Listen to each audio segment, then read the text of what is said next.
But most of the creatures come together for a very different reason. To breed. The giant cuttlefish, the largest of all cuttlefish.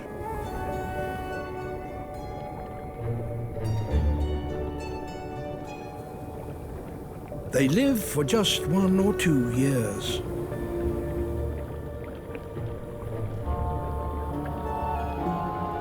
Now, as the Australian summer draws to an end, they have one last act to complete.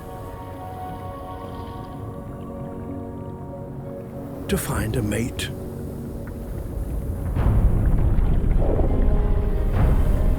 But there are over 100,000 males competing for the arriving females in this one bay.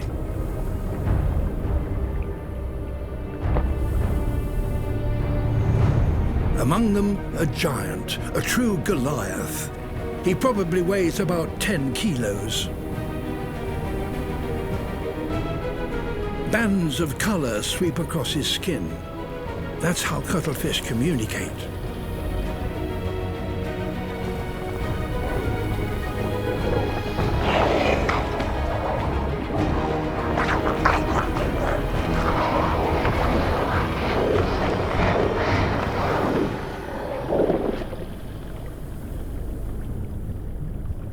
This smaller male couldn't possibly take him on.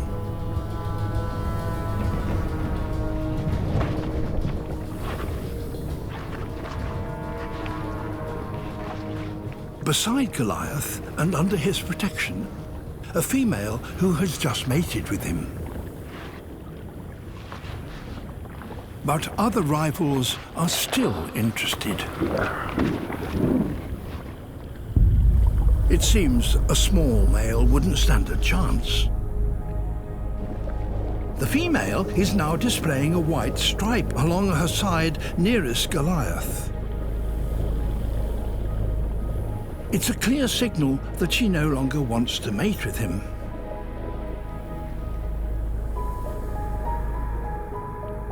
It's all the encouragement that the little male needs.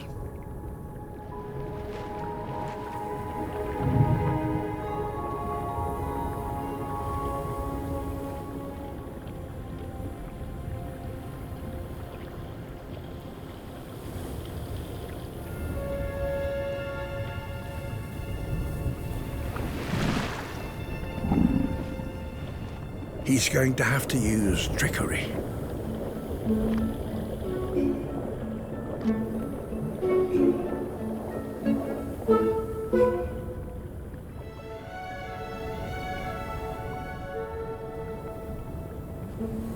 He tones down his colors and tucks in his arms.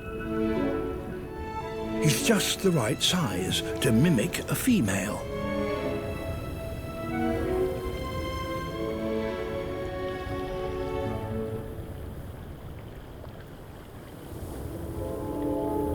Goliath is deceived. The small male now displays a white stripe, just like the real female, to deter his advances.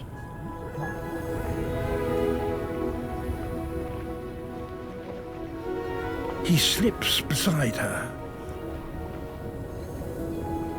and they mate.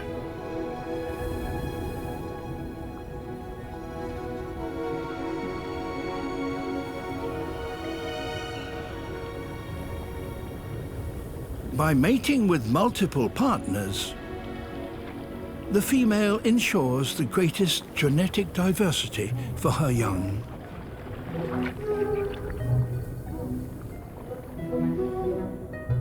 The sneaky male leaves, his final act complete.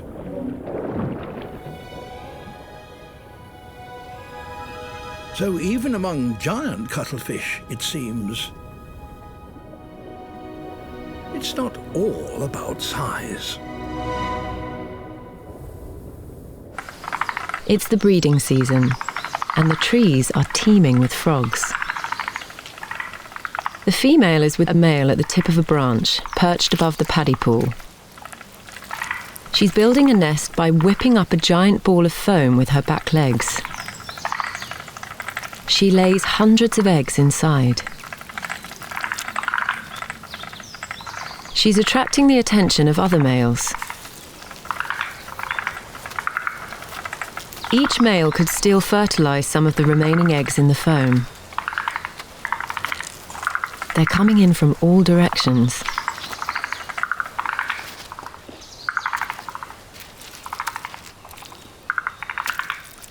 But the foam makes it hard to get to grips with the competition.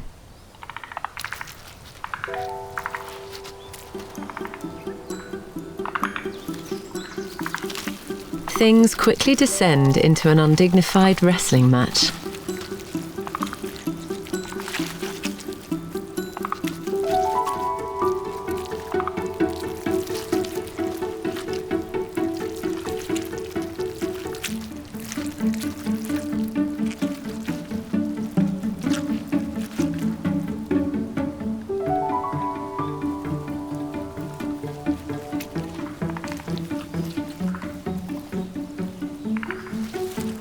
This male's work here is done. It's time to move on and find other nests. But when you're covered in slippery foam, it's hard to leave with dignity.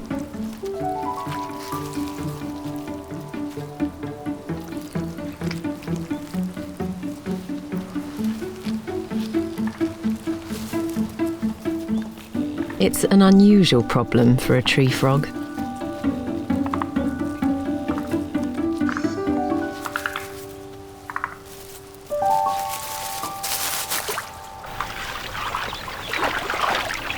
As the days pass, the eggs develop in the safety of their foam nest.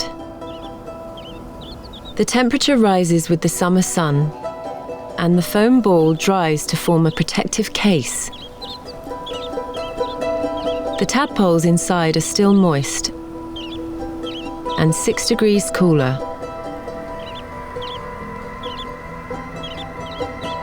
But the little tadpoles need rain. At this time of year, warm air is rising over the steep Honshu Mountains, and clouds are starting to build.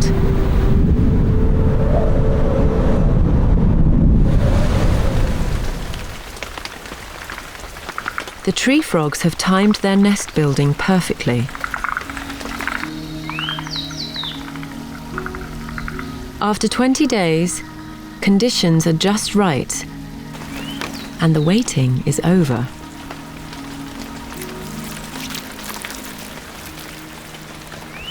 The hard foam starts to dissolve, and the tadpoles drop out, straight into the nursery pool of the rice paddy below.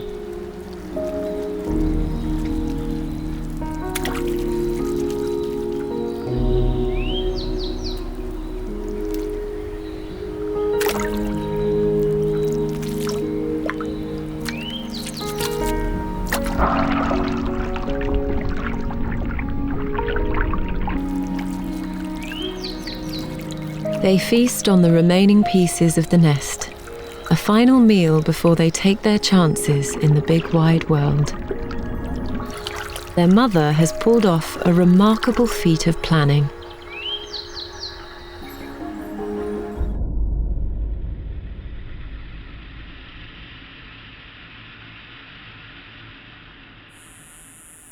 It's July in the deserts of Nevada in the western United States. The hottest time of the year.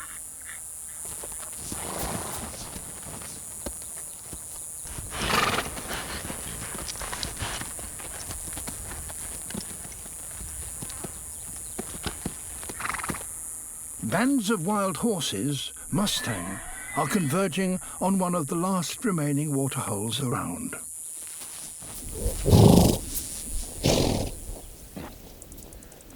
Now, water not only offers them the chance to drink, it can also bring power. If a stallion can control access to water, he will have secured mating rights to the entire herd. So stallions try to dominate these pools, fighting off rivals who venture too close.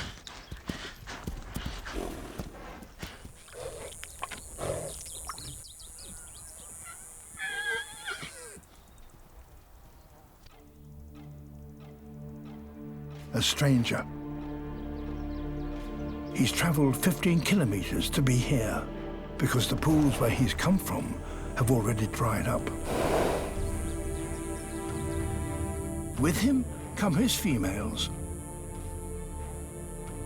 If he can't provide them with water, they will leave him for the white stallion, who already dominates this pool.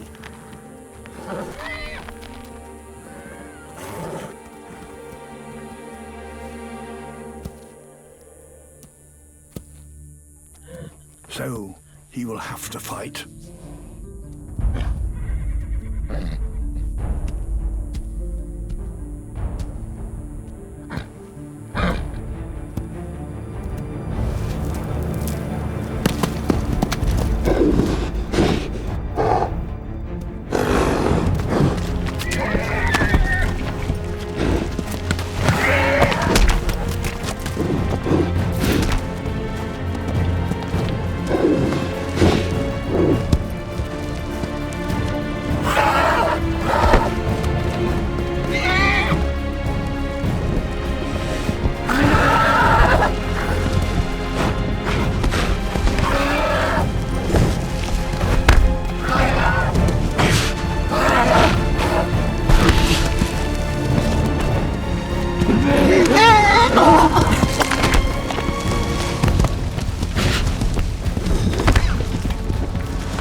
There is everything to lose.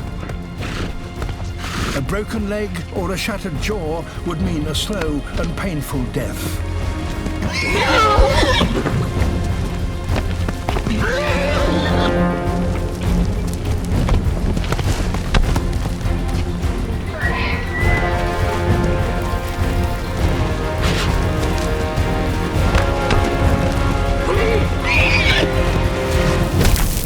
A missed kick, and it's all over. The new arrival has won. And his prize is more than just a chance to drink. He has provided for his herd and in the process stolen his rival's females. The white stallion's rule is over.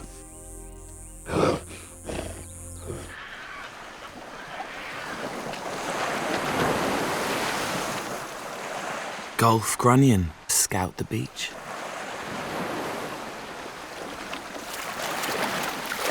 Then, in their hundreds, females surf in on the waves, shadowed by eager males. They are here to spawn. But it's not going to be easy. Each female tries to propel herself as high up the beach as she can, to lay just beyond the reach of the waves.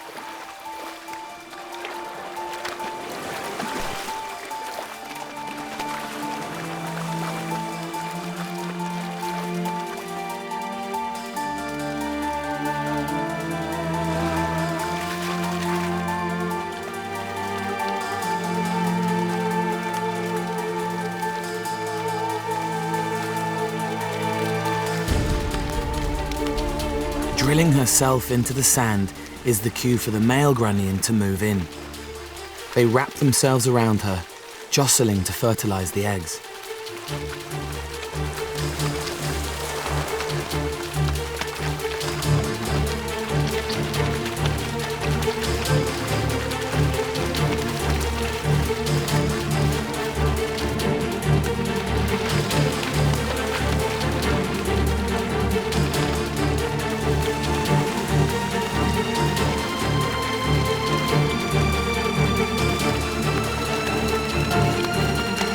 In the frenzy, many eggs are dislodged. Once flicked out of the sand, they won't survive.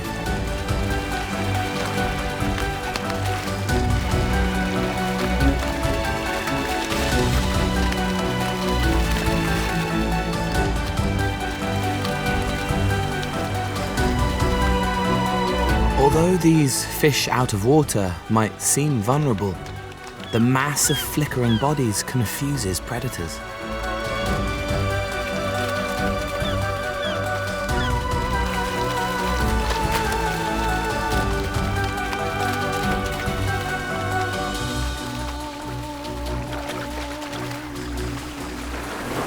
The greatest danger comes as they wriggle back to sea. This is the moment the pelicans have been waiting for. Slightly deeper water means they can get their bills underneath to scoop out their victims.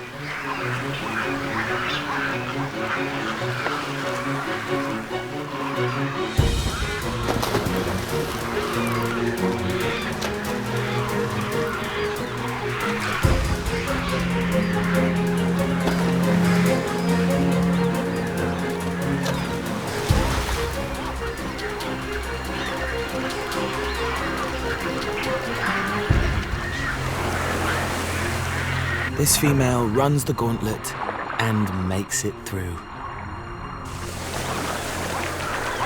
Her eggs will develop quickly in the warm desert sand and be ready to hatch in 2 weeks on the next spring tide.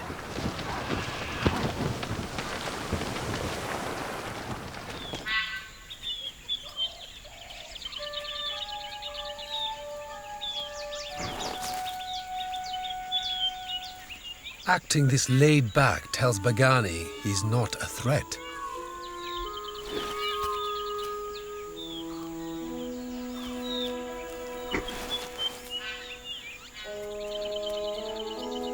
She seems impressed. This is the first time in 7 months I've seen them together.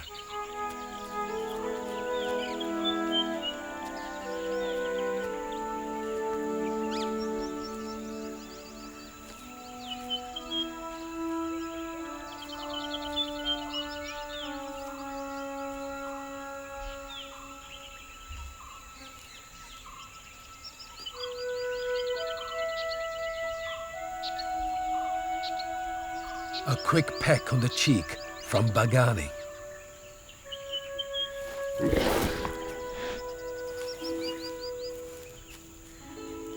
But Rajor still plays hard to get.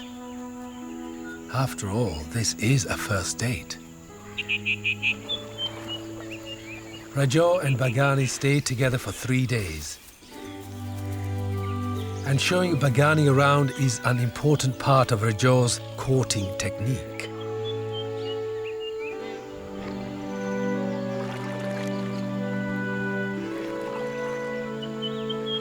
This is his favorite waterhole. And a dip in the pool is guaranteed to impress.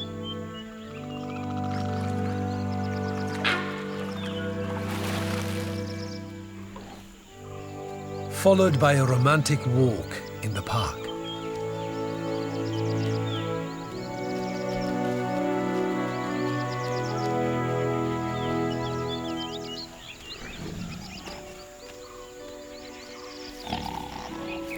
Tigers form a close bond for the few days they are together.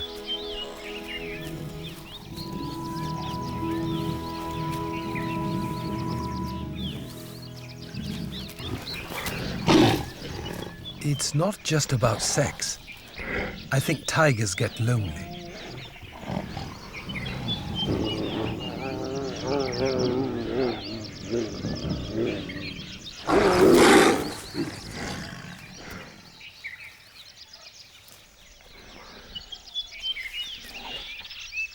I can only hope that this might be the moment when the new dynasty begins.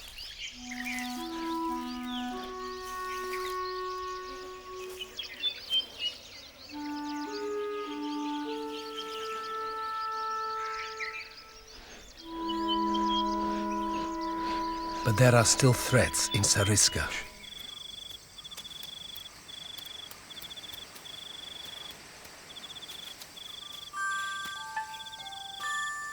To help them locate underground prey in the soil, Kiwis are the only birds in the world to have nostrils at the tip of their bills. It's more like a snout, perfect for rooting around for grubs. But right now, the Kiwis here have something else on their minds. A female sings an alluring serenade. Love is in the air.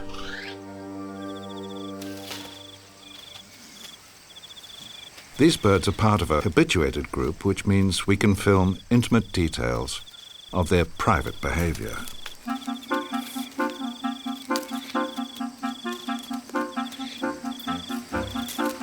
Brown kiwis often mate for life, and females are very fussy.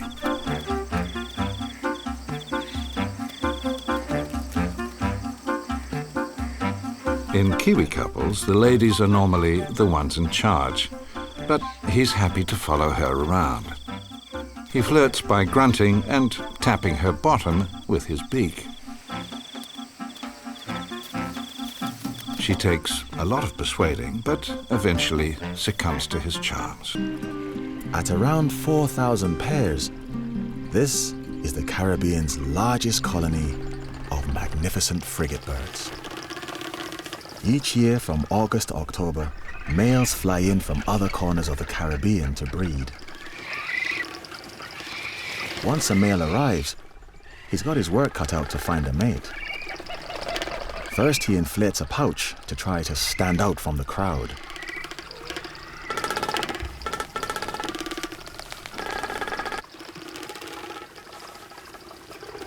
He has to jostle for a good nest site, high in the mangroves, then fight off rival males to keep it.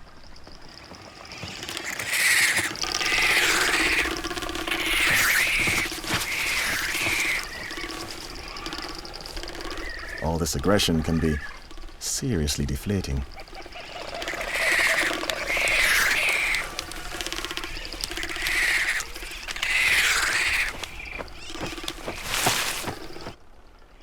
Once he's seen off the competition, he still has to lure a mate.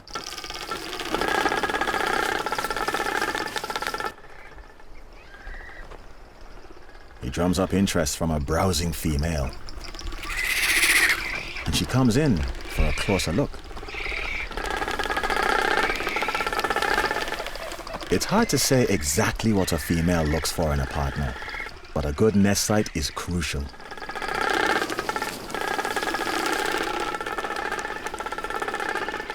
And this one isn't up to scratch. Plenty more birds in the sky.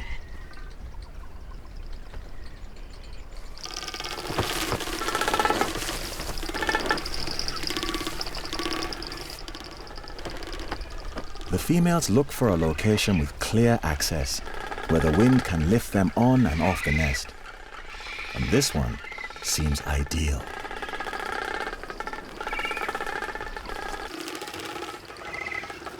But before the pair can raise a family, they have to build a nest.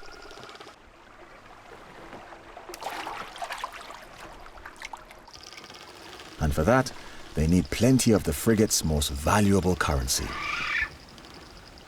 sticks.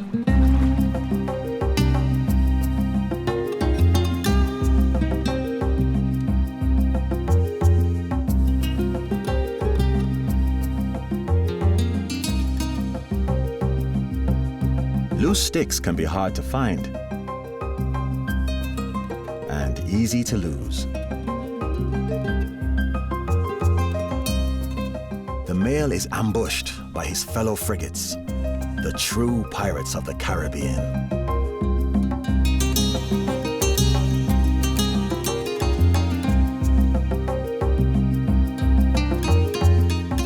These high-speed aerial acrobats are experts at mid-air theft.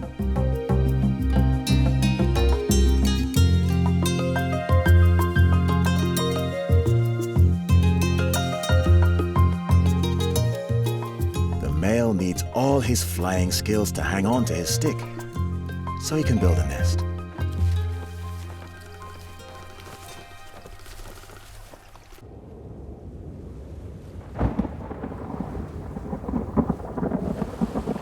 there's another threat on the horizon. One that may ground even the most high-flying male.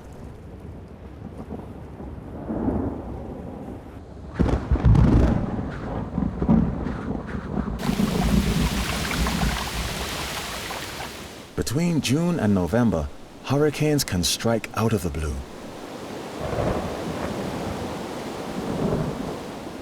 Frigates often ride out stormy weather in the air, but these males need to hang on to their nests.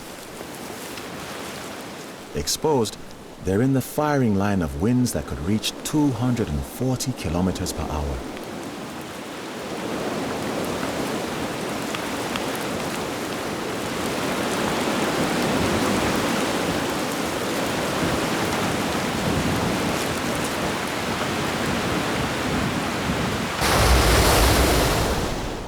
The sun takes control.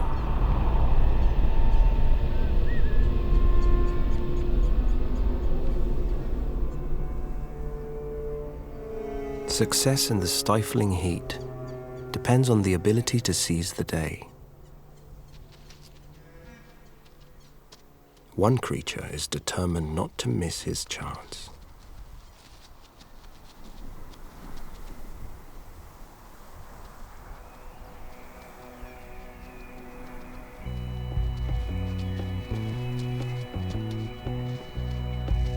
Patagonia's male wandering tarantulas are searching for love.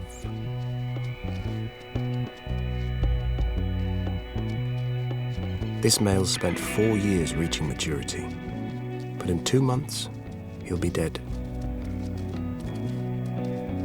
He's in a serious hurry. He'll barely eat or sleep. This is what he's looking for. Silken threads left by a female, impregnated with her pheromones, chemical love letters advertising her availability. They lead him to her lair.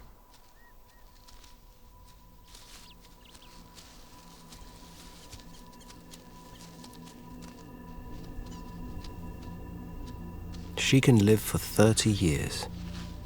She's seen many suitors in the past.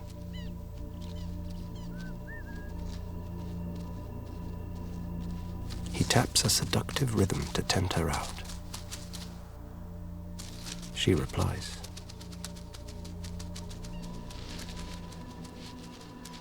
For him, this is a very dangerous liaison.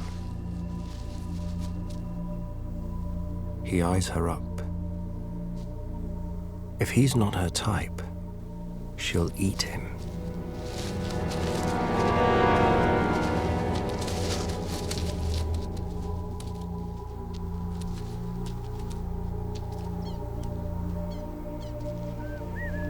But this male has a talent for seduction. He tenderly strokes her body.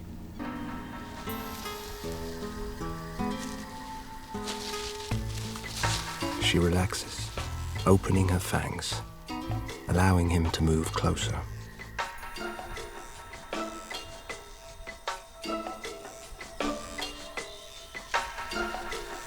He carefully delivers his packet of sperm.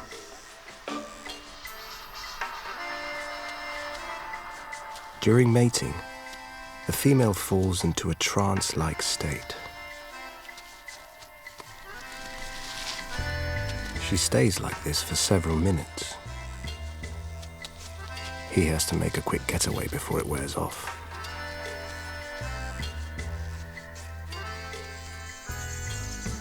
For tarantulas, lingering goodbyes are generally fatal.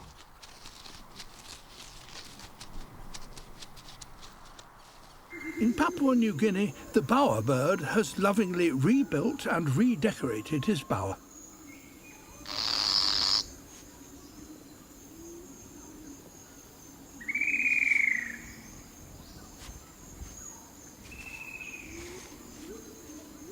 Another visitor.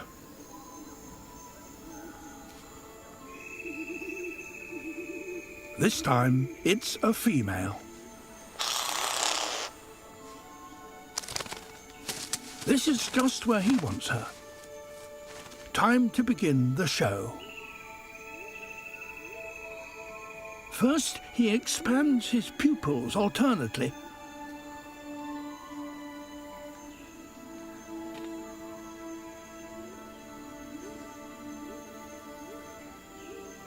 It's an oddly mesmerizing display.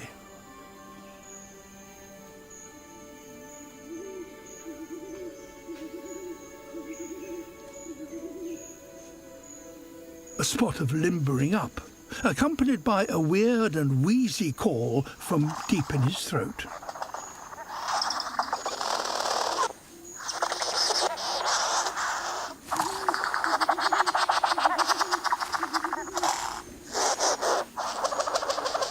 Now it's time for his grand performance.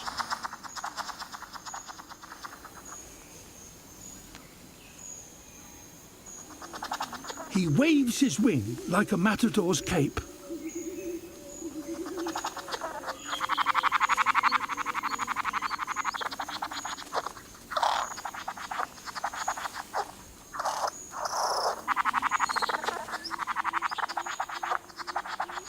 She appears to be transfixed.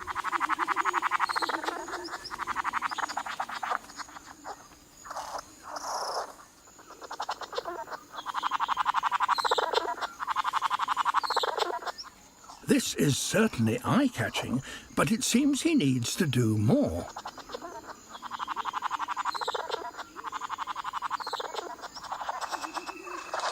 Generously, she drops him a hint.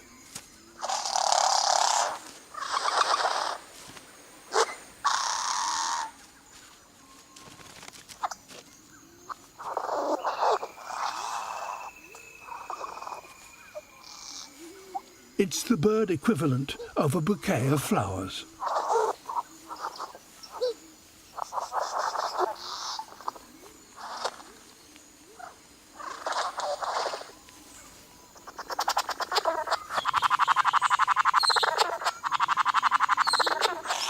It's all going so well, it's time to get physical, with a few headbutts to her chest.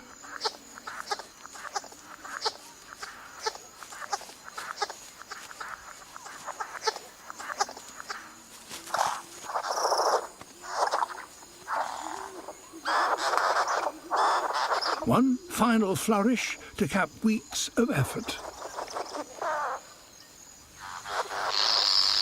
But something's wrong. His rival is back, and at the worst possible moment. What should he do?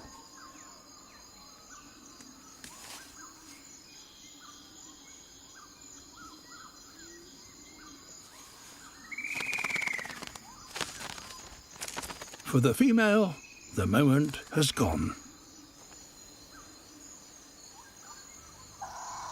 Sometimes, whatever you do, things just don't work out. Grass is hard to process, so grazers have to consume vast amounts. That means big guts, and big guts need a big body. A diet of grass also means eating for up to 16 hours per day, and that leaves little time for the other important tasks. These are Uganda kob, the most abundant antelope in the western Rift Valley. Somehow, they find time to indulge in a surprisingly complex mating ritual. The kob have a dedicated mating ground known as a lek. It's where males gather to flaunt themselves, and the females turn up to pick a mate.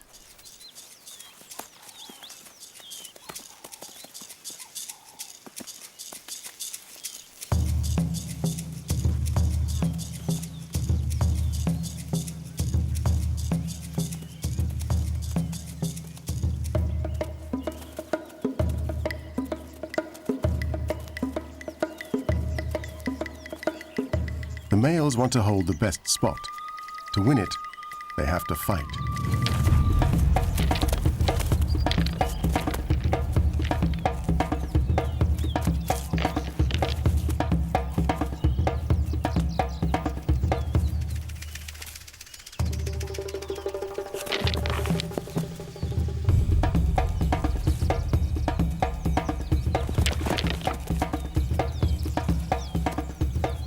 is all to impress the ladies, who are very picky when it comes to choosing the right mate.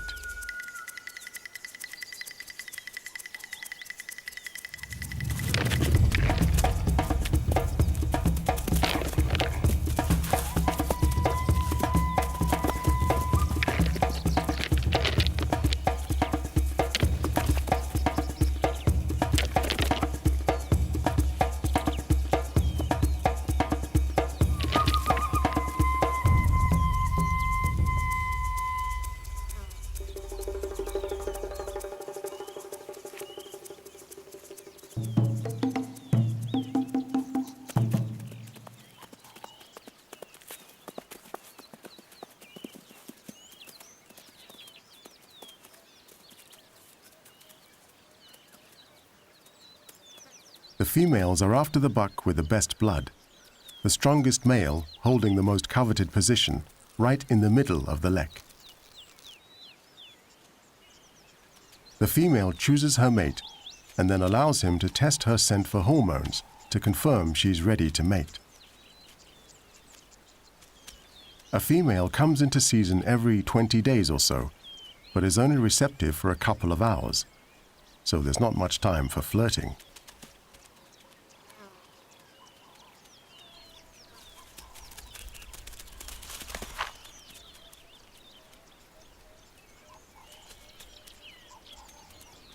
Job done. The exchange of genes is complete.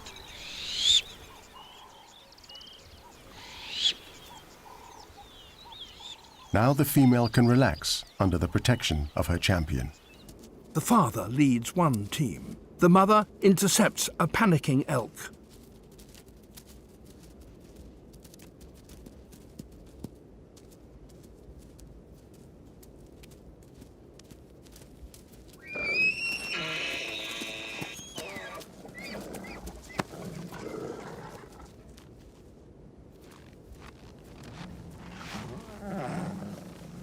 They all share the spoils.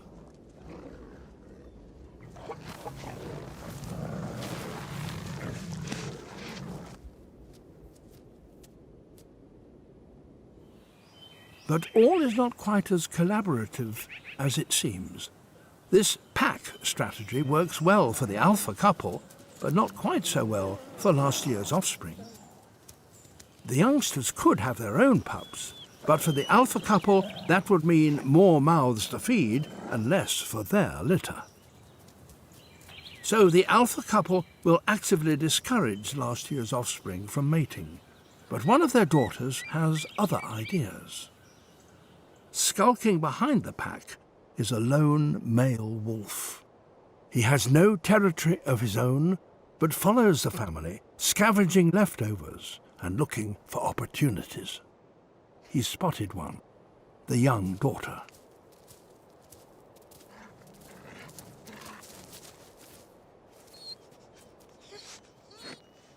The intruder could be in with a chance, as long as he's not caught. The pack leader could kill him.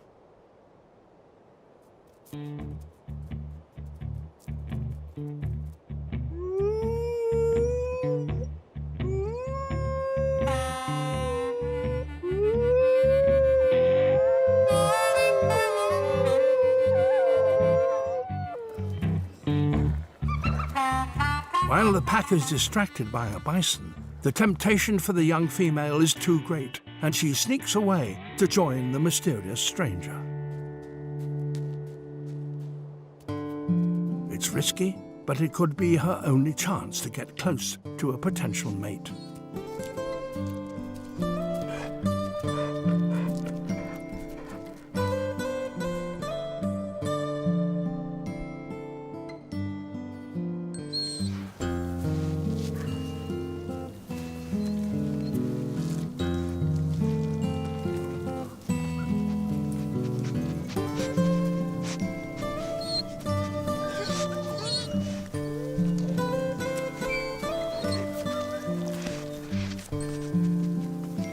When mating, wolves lock together, unable to separate for half an hour to ensure fertilization. Not so good if you're about to be caught by your dad. The affair was always destined to be a short one.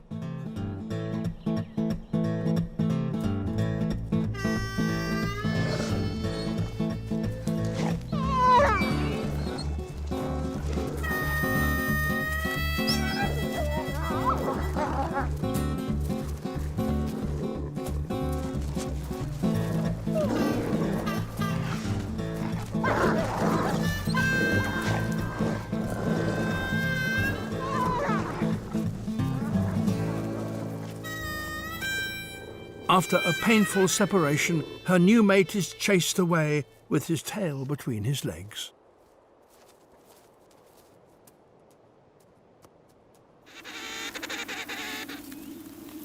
Penguins looking for a partner set themselves apart and start to display.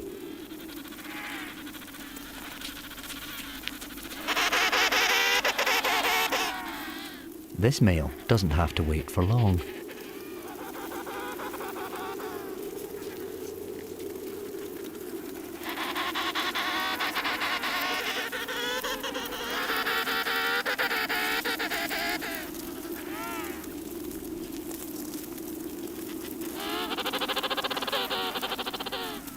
He's unlucky this time.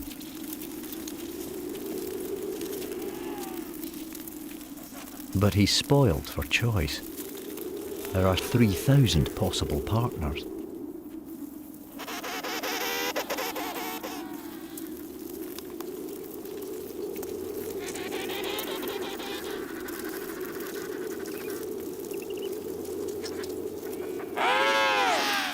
Her waddle walk shows she's keen.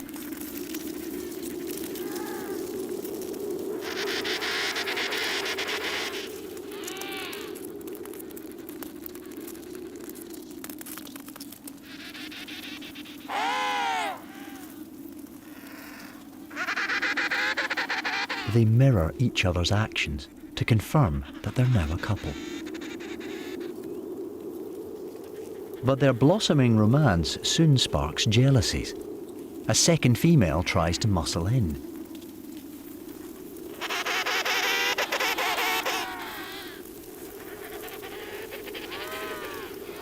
She pecks at her rival, but the male's having none of it. The girls fight it out. It's flippers at dawn.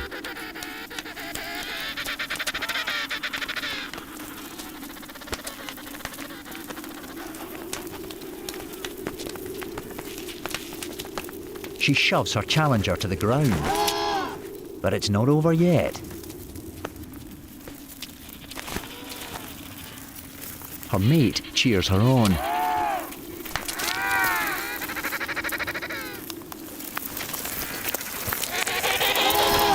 This time, she's clinched it. She's slapped her way to victory.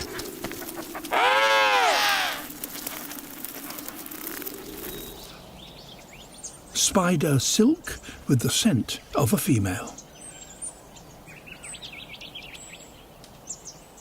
He just needs to follow it.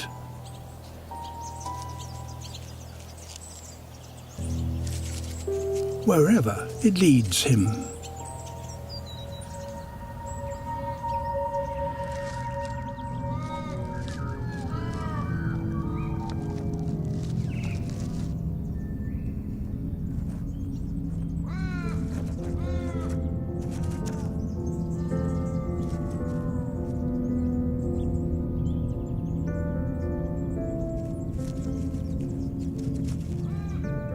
Other males have gone on the same quest and have come to a grisly end.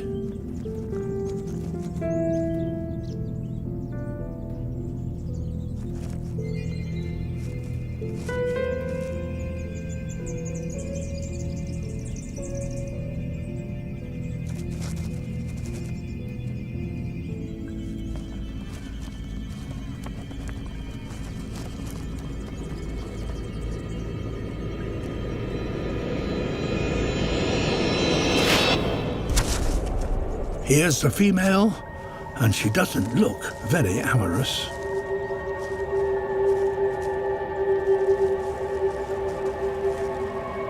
In fact, she kills every male who doesn't match up to her expectations.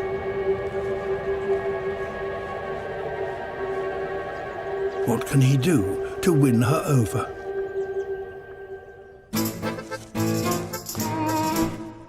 Dance.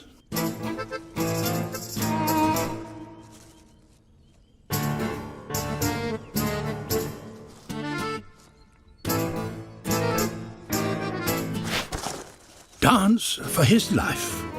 He will need a show-stopping trick to avoid becoming lunch.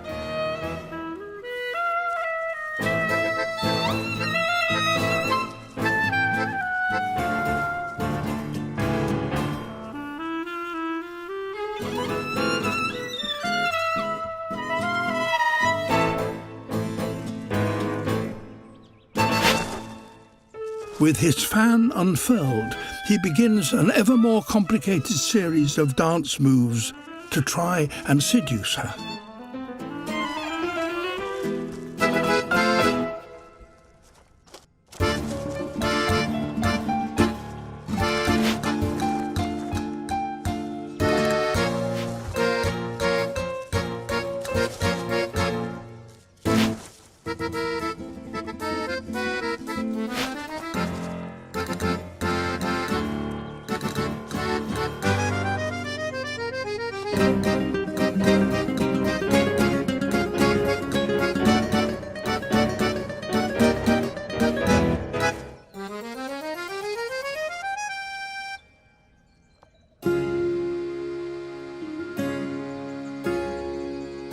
At last, she succumbs to his advances and allows him to mate with her.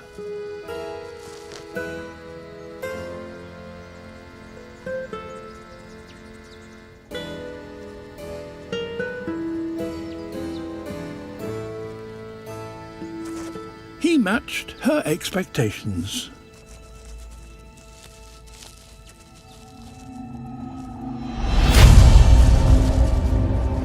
But she kills him anyway.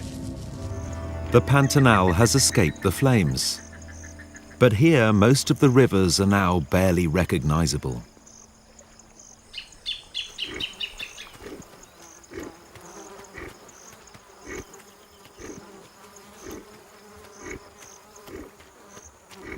It's at this toughest time of the year that the female jaguar is ready for mating.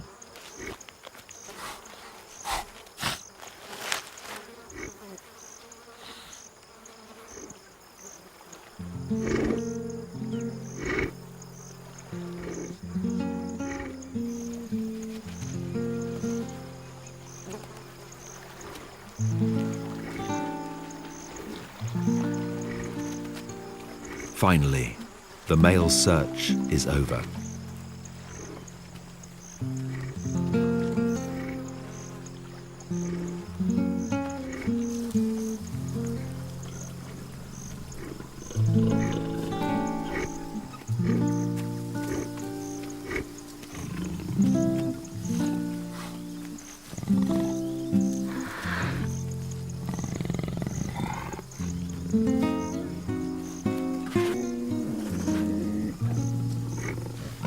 They'll mate repeatedly over the next few days.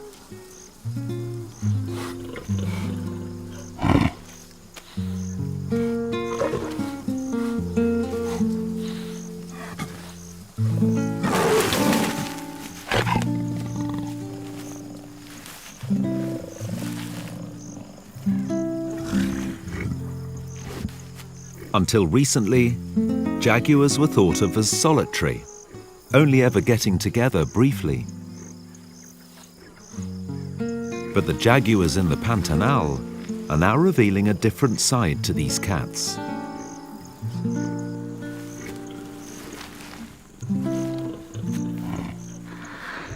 This pair may stay together for weeks, or even months. In his prime, a male gelada can gather round him a harem of 6 or 7 wives.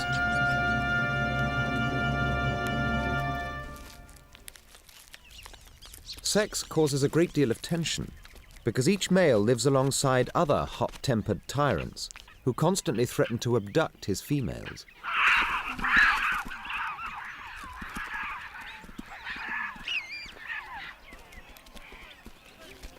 This male is still so wound up that he mates to dissipate his stress. In many primates, copulation is not merely for reproduction.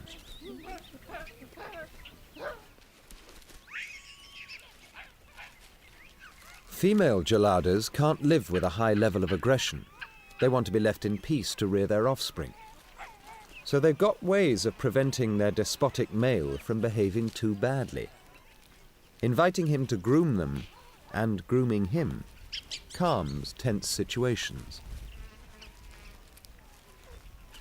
Picking through each other's fur also reinforces social bonds, or friendships. But if the male starts to bully one of his wives, they all gang up and retaliate.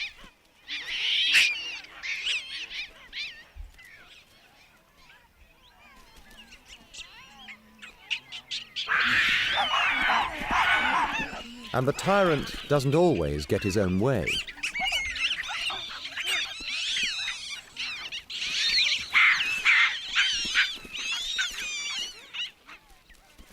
Yet paradoxically, the females need fierce guardians to protect them from being sexually harassed by unattached males. There's no shortage of them. Gangs of frustrated young bachelors lurk around the edges of the troop. Sexually mature, they each yearn for their own family of females and frequently make trouble for everyone.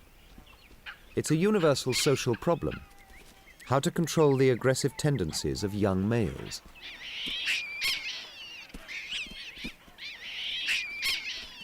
Their rampaging causes chaos and challenges the authority of the harem-holding males. Such meetings can only lead to a simian showdown.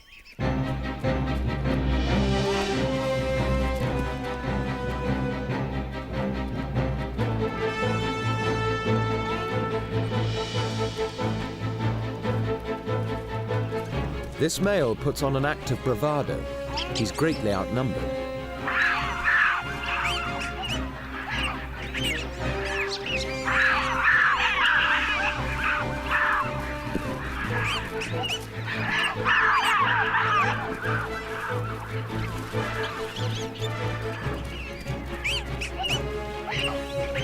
But their victory is short-lived. The furious male scatters the gang.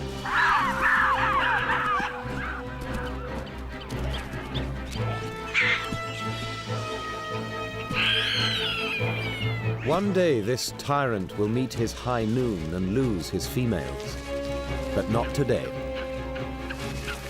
He broadcasts his triumphant win to the rest of the troop from the top of a tree.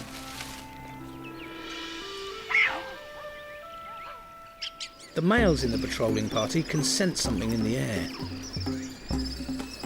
Big Red, Missy B and Stella, the older females who've already given birth, are coming into season again, as are some of the younger females. Banded mongoose breed regularly, and with a pregnancy of just 2 months, an individual breeding female can have up to 5 litters a year. That's a potential 15 pups each, annually. In a world where the biggest gangs are the strongest, breeding regularly is a wise strategy. The males in the group compete for females. An in-season female will be followed religiously by one of the boys. This mate guard will stick close to its female and won't give the other boys a look in. The guard sticks to his girl like glue, hardly leaving her side for a second during the few days that she's at her most receptive. It's not easy, and although some of the younger males in the group try and mate guard, it's a job that takes experience, and it's often the older males who do it more successfully.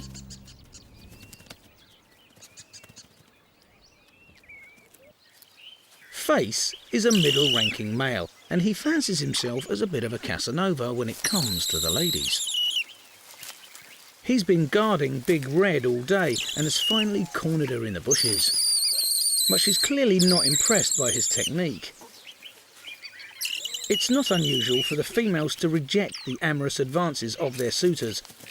It must be very irritating being followed around day and night. Sometimes they express their feelings quite vocally. Big Red's high-pitched screams attract other males from the group, and this seems to be a deliberate move. Face is now torn between attempting to mate and fighting off his love rivals. It's a sort of test. If Face can successfully keep his rivals from mating her, then he's proved himself. But he needs eyes in the back of his head, or a cheeky rival might slip in and mate her instead.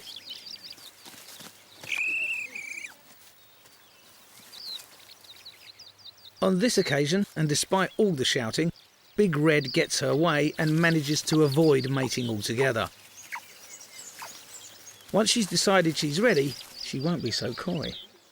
Every spring, the male alligators put on a spectacular mating display. They sink down in the water, so their backs are just below the surface and make really low-frequency sounds. And the consequence of that is that water droplets on their back look like they're dancing. And it soon becomes a water dance-off, as rival males compete by displaying to females. I've never really had any desire to be close to a bellowing alligator, but I do want to see this. And to do it, I've got to trigger a chorus of amorous alligators.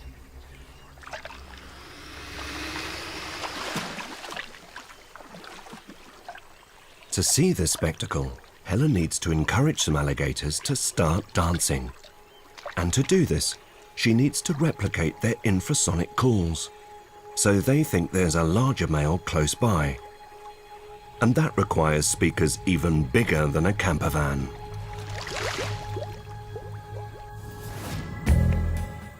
These speakers produce sounds of 19 hertz, the same deep frequency as the alligators bellow at. So let's see if they can entice a grumpy alligator to start flirting.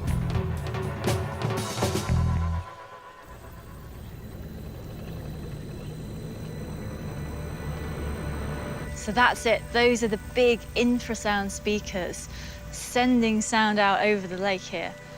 And now we just have to wait and see if any of the alligators react.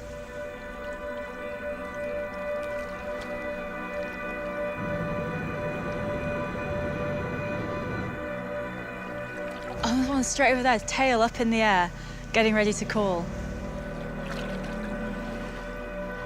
There are two parts to this display. A deep bellow from their mouths.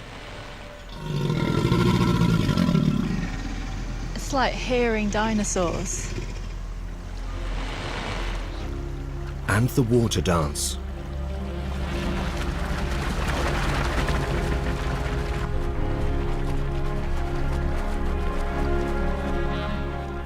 Although we can't hear it, these alligators are actually producing a very low-frequency hum. And this causes water droplets to bounce off their backs.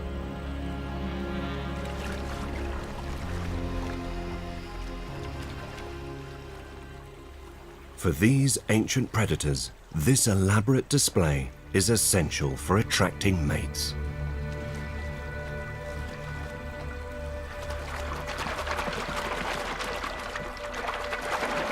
But how do they make the water dance? Just using sound. Footage from our high-speed camera reveals their secret. The alligator's back is just below the surface of the water. As it begins to bellow, its entire body vibrates. And its back acts like a piston, driving the surface of the water into a dramatic splashing display.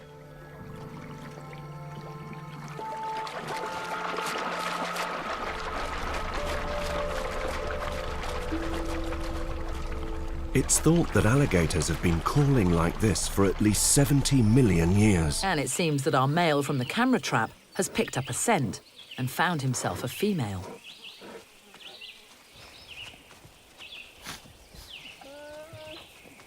Due to his small size, This male wouldn't normally have a chance to mate. This female seems impatient, and our male doesn't have to be asked twice.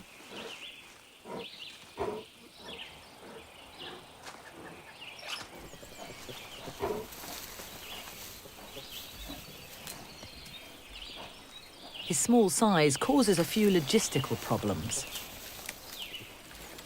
But with persistence and the odd leg up, finally he succeeds.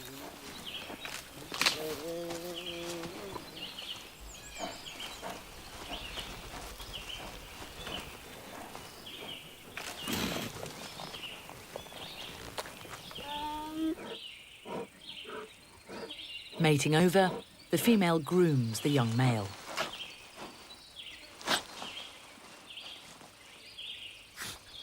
With no yearlings around, she can afford to spend time with her man.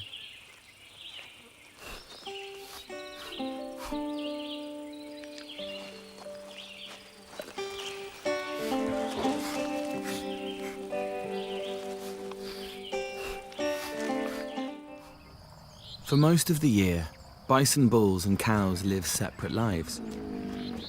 But for a few weeks in late summer, thousands congregate in this Yellowstone Valley. It's the rut, the mating season, and the biggest bulls are busy guarding their harems. A dominant bull might mate with over 50 females.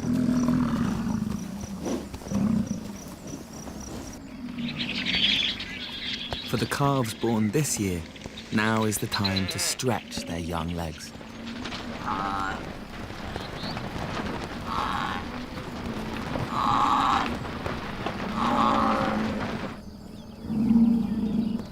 But as the herd grows, so tensions rise.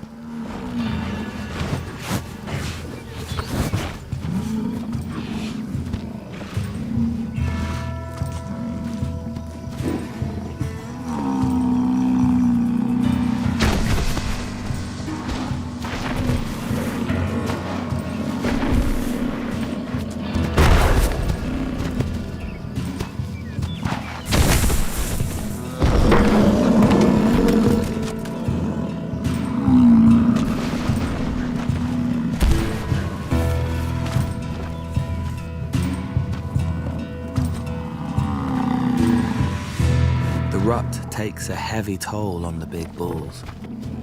So arriving now could give this young contender an edge.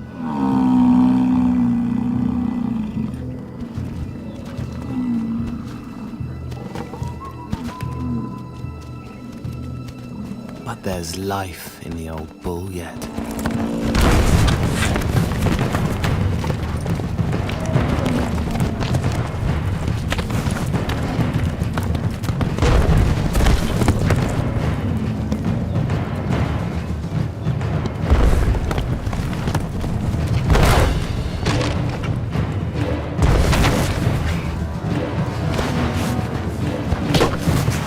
To head, the challenger more than holds his own.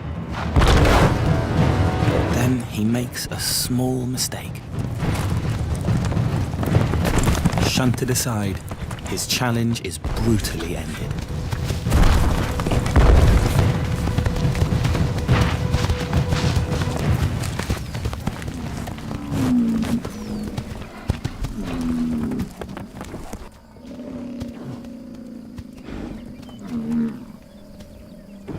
The young bull gambled everything and has paid a heavy price.